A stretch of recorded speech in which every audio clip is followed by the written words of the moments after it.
There are some organizations in the United States like CARE and others are trying to follow the media and trying to see all kind of cases and file lawsuits against anybody who tried to say anything about Islam or try to do anything to any Muslim, even some funny cases at the airport. You remember some Muslims were praying and doing some suspicious acts and they were arrested. So CARE filed a lawsuit against the government in that case.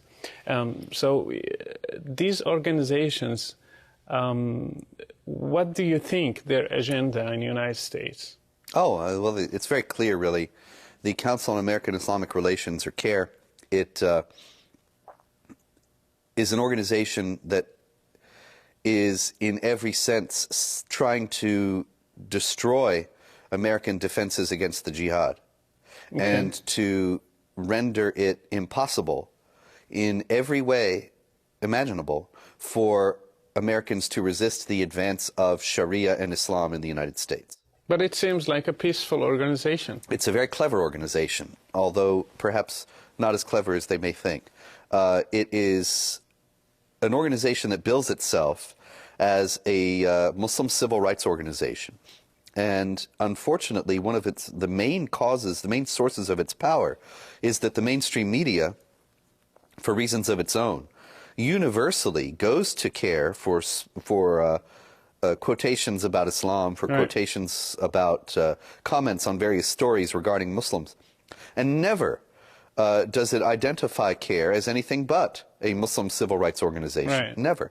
And yet, there are many things that are indicative of what CARE is really about.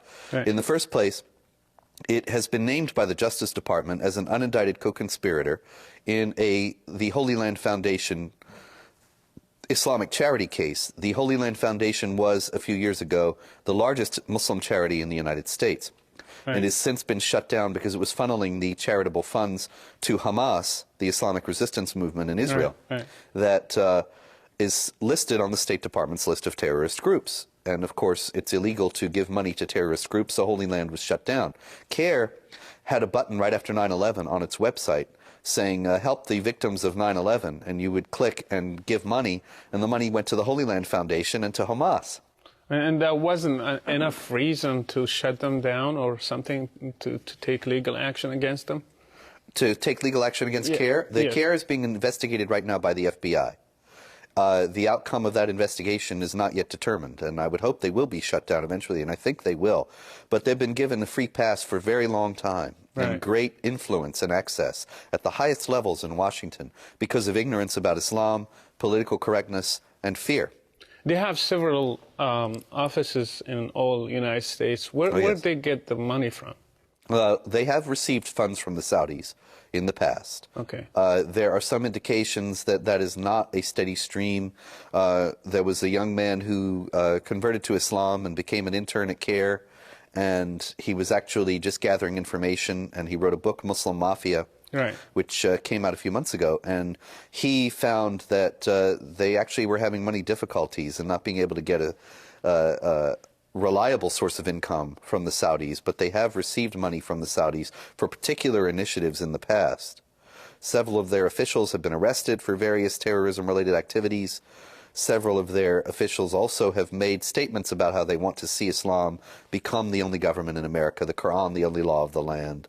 And so it's really very clear when you look at it what this organization is all about. But most people don't seem interested in looking at it, and they still continue to wield great influence. Are you worried that the United States will become like UK in the future? Yes. I think that what we see happening in Britain today is what will happen in the United States tomorrow. And what is happening in Britain today is an increasingly restive and assertive Islamic minority that is demanding more and more concessions from the British for the particularities of Islamic practice, and is openly proclaiming that ultimately Britain will become an Islamic state.